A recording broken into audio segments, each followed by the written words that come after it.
Hello student, welcome back to our YouTube channel. तो कैसे हैं आप सभी लोग। मैं उम्मीद करता हूं आप सभी लोग बहुत ही अच्छे होंगे और डे बाय डे अपने जो है गोल की ओर रेगुलरली एफर्ट कर रहे होंगे। ठीक है, तो आज जैसा कि सबको पता है कि IBPS क्लर्क का जो है वो एग्ज़ाम चालू हो चुके हैं। तो 3 एग्ज़ाम की डेट हैं, 26, 27 और 2। तो जैसा कि सबको मैंने ऑलरेडी इन्फॉर्म कर दिया था कि जो है मेरा पेपर 26 तारीख को लास्ट शिफ्ट में था। तो पेपर ओवर हो चुका है, ठीक है, और मैंने जो है अपना एग्ज़ाम दे दिया है। ठीक है, तो अब उसके बारे में मैं थोड़ा सा जल्दी से रिव्यू करना चाहूँगा। ठीक है, और लास्ट में कुछ आपको जो मैंने एनालिसिस किया है एग्ज़ाम से वो ज़रूर बताऊंगा, तो सभी लोग ध्यान से वो बात ज़रूर सुनिएगा। सबसे पहले बात कर लेंगे जो आज का जो टर्निंग पॉइंट था कि हमेशा की तरह IBPS क्लर्क में जो पहले जो होता था क्या, इंग्लिश ही खुलता था सबसे पहला सेक्शन। लेकिन इस बार जो है SBI वाला पैटर्न फॉलो हो गया है, पहले रीजनिंग, मैथ, फिर इंग्लिश जो है खुल रहा है। अगर हम रीजनिंग सेक्शन की बात करें तो मेरे शिफ्ट का रीजनिंग वैसे तो बाकी शिफ्टों में नॉर्मल ही आया है, बट मेरे शिफ्ट का रीजनिंग बहुत ज़्यादा डिफ़िकल्ट नहीं, बहुत लेंदी था। ठीक है ना, तो आपको काफ़ी ज़्यादा एफर्ट उसको करना पड़ रहा था। मेरे में अगर हम पज़ल की बात करें तो 3 पज़ल आई थी और 5 नंबर में अल्फ़ा न्यूमेरिक थी और 3 या 4 जो है इनक्वालिटी थी और ये 3 के आसपास जो है सिलॉक्स क्वेश्चन थे। एक पेयर फॉर्मेशन था और एक जो है पेयर को जो है एक जो है वर्ड दे रखा था, उसको जो है आपको उसी के अंदर जो है वर्ड्स को अंदर जो है अरेंज करना था अल्फ़ाबेट को। और इसके अलावा एक पेयरिंग वाला हो चुका है। बस मतलब मुझे इतना ही याद आ रहा है। इसके अलावा अगर किसी को याद आ रहा होगा तो कमेंट बॉक्स में ज़रूर बताइएगा। और इसके अलावा जब हम पज़ल की बात कर लेते हैं तो पज़ल में जो है 5 जो है पैरेलल बेस थी, 5 मेंबर वाली, 5 नंबर में, और 8 जो है 8 पर्सन वाले प्रोडक्ट परचेज था। इसके अलावा 8 पर्सन का तो मेरे में आया था फ्लैट एंड फ्लोर आया था। और एक जो है 3 नंबर में जो है मेरा वो आया था अनसर्टेन वाला। अगर हम पैटर्न में क्वेश्चंस की बात कर ले तो भाई क्वेश्चंस लेंदी आए हुए थे। जैसे अगर सही और गलत वाला पहचानना होता है कि इनमें से जो है ऑप्शन दे रखे कि इसमें सही वाला स्टेटमेंट बताइए, तो एक या दो क्वेश्चन उसमें से जो है पूरे वैसे दे रखे थे। 5 के पाँचों ऑप्शन दे रखे थे, आपको सारे ऑप्शन चेक करके बताना है कि कौन सा सही है कौन सा गलत है। फिलहाल मुझे अपने शिफ्ट का जो है थोड़ा सा लेंदी लगा इन कंपैरिजन बाकी शिफ्ट में रीजनिंग में। लेकिन मैंने जो है अपना अटैम्प्ट किया है, 34 किया था। एक क्वेश्चन जो है थोड़ा सा अगर 5-10 सेकंड और होता तो वो हो जाता, लेकिन हुआ नहीं, कोई बात नहीं। अब बात कर लेते हैं मैथ की। तो मैथ का पेपर जो है मॉडरेट ही आ रहा है मेरे शिफ्ट में। अगर हम इन्हें वो बात करें, 5 में 5 नंबर की सीरीज़ आई थी, मिसिंग सीरीज़ थी, आसानी से बन रहे थे। इसके अलावा अगर हम लोग बात कर लेते हैं सिंप्लीफिकेशन की, सिंप्लीफिकेशन जो है मुझे 13 या 14 क्वेश्चन जो है मुझे देखने को मिले, एग्जैक्टली नहीं याद है। 13 या 14 क्वेश्चन मिले और क्वेश्चन भी आसानी से नहीं हो रहे थे। कुछ जो है फ्रैक्शन में कुछ किसी के आंसर आ रहे थे, एक दो क्वेश्चन के फ्रैक्शन में आंसर आए हैं, एक दो के पॉइंट में आंसर आए हैं, और कुछ क्वेश्चन जो दे ऑलरेडी दे रखे थे उसमें भी पॉइंट पॉइंट में ही मतलब दे रखे थे, तो उसका आंसर जो है आपको करना था। तो मुझे लगा ना तो बहुत ज़्यादा आसान आई थी से मतलब सिंप्लीफिकेशन, और ना ही ज़्यादा मुझे टफ लगा। ठीक है, एवरेज था। और आपकी प्रैक्टिस पे डिपेंड करता है कि आप कितना कर पाएंगे। इसके अलावा जो मुझे सबसे आसान लगा वो DI सेक्शन वाला था, कि DI में बहुत ज़्यादा लंबे लंबे क्वेश्चंस नहीं पूछे थे जैसा कि RRB में हुआ था। और यही एक जो मेजर पोर्शन लगा जो मुझे लगा कि काफ़ी आसान है। उसके अलावा 10 जो है हम लोग में जो है अर्थमेटिक आई हुई थी। अर्थमेटिक में 2 से 3 वेरिएबल बेस थे, ठीक है ना। और एक बात याद रखिएगा कि जो क्वेश्चंस आए हुए थे उसमें जो है वन स्टेप सोल्यूशन नहीं है, ठीक है ना।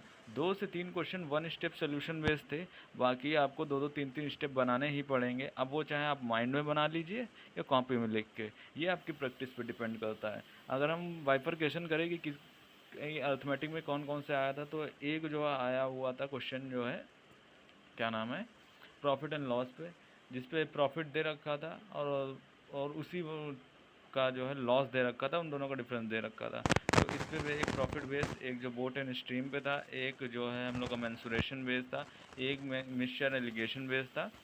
एज पे एक क्वेश्चन था, एक पार्टनरशिप में क्वेश्चन था, एक सिंपल एवरेज मेथड पे था। ऐसे कर करके जो है 8 10 या 11 क्वेश्चन जो आए हुए थे। तो ये मुझे मॉडरेट लगा, ठीक है। और 2 अर्थमेटिक के क्वेश्चन मुझसे स्किप हो गए थे, मतलब बन नहीं पाए, टाइम नहीं बचा था, ठीक है। तो मैंने 33 इसमें अटैम्प्ट किया है।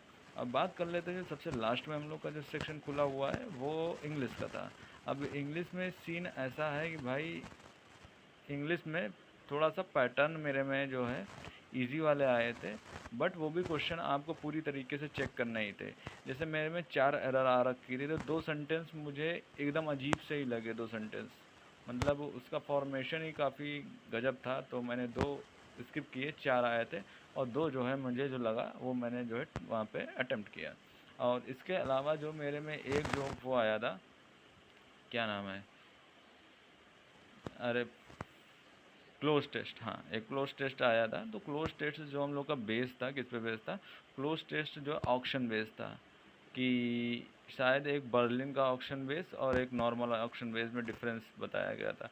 तो ये वोकैब उसकी आसान थी, तो आसानी से 6 क्वेश्चन आए थे, तो मैंने 6 के 6 क्वेश्चन इसमें जो है अटेम्प्ट कर लिए। इसके अलावा 5 जो है वर्ड स्वैप के क्वेश्चन थे, और वर्ड स्वैप ईजी वाले नहीं थे, ठीक है ना, जो देख के आसानी से हो रहे थे। आपको प्रॉपरली पहले देखना था कि कौन सा चेक हो रहा था, फिर आपको पढ़ के भी देखना पड़ेगा, वरना गड़बड़ होने की संभावनाएं ज़्यादा है। इसके अलावा जो है सेंटेंस रीअरेंजमेंट आया था, उसमें भी आपको जो है प्रॉपरली चेक करना पड़ रहा था, ठीक है। और उसके अलावा जो हम लोग का रीडिंग कम्प्रीहेंशन आया था, ये मुझे रीडिंग कम्प्रीहेंशन आसान लगा, बट इसके क्वेश्चन थोड़े नहीं काफ़ी ज़्यादा लेंदी थे। और रीडिंग कम्प्रीहेंशन हम लोग का जो है ऑफिस वर्क सराउंडिंग पर था। एक इसमें कंपैरिजन किया था टॉक्सिक मैनेजमेंट पे, और थोड़ा से नॉर्मल मैनेजमेंट कंपैरिजन था, ठीक है ना। और इसके कुछ वोकैब के क्वेश्चन याद है जो मुझे आप लोग के साथ शेयर करना चाहता हूँ। एक तो सबसे पहले एडीएम फ्रेज आया था, तो आपको फिलर दे रखा था, फिलर टाइप का था, उसी में जो है आपको एडीएम फ्रेज का फिल करना था। तो उसमें जो मैंने आंसर टिक किया है वो था mid midnight burling burning midnight करके एक जो फ्रेज आता है जिसमें दिन रात मेहनत करने वाला सेंस आता है, तो वो वाला था। दूसरा एक क्वेश्चन जो है स्पार्क के साथ नहीं स्पार्क नहीं स्ट्राइक का था, तो उसको चेंज करना था आपको। और एक जो है ब्लर था, ब्लर दे रखा था, इसको जो है एंटोनिम से सिनोनिम बनाना था। और एक शायद कोई और भी दे रखा था। और कुछ क्वेश्चन दो से तीन क्वेश्चन जो है ट्रू नॉट ट्रू पे थे। तो ओवरऑल ऐसा था, बट मुझे इंग्लिश का जो है सबसे ज़्यादा दिक्कत किया, क्योंकि इंग्लिश में थोड़ा सा तैयारी करने में थोड़ा सा समय कम बचा था। लेकिन हाँ, मैंने अपने जो है मतलब रिस्क नहीं लेते हुए अपने हिसाब से मैंने 25 क्वेश्चन अटैम्प्ट किए। अगर ओवरऑल अटैम्प्ट की बात करें तो जो है मैंने जो है किए हैं, ओवरऑल अटैम्प्ट जो है मेरे 92 हो रहे हैं। तो आप सभी लोग बताइएगा कि कैसा रहा आप सबका एक्सपीरियंस।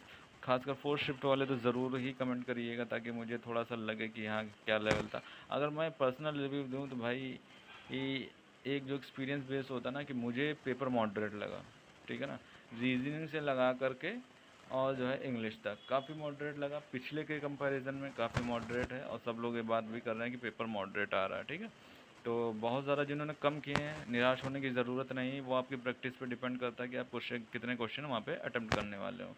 तो हाँ, और ख़ासकर ये बात याद रखिएगा कि भाई ये अर्थमेटिक को जो है 2 से 3 स्टेप में भी बनाना पड़ सकता है, कैलकुलेटिव भी हो सकती है, तो उसको अच्छे से अटेम्प्ट करिएगा जिन लोग का बाद में, ठीक है।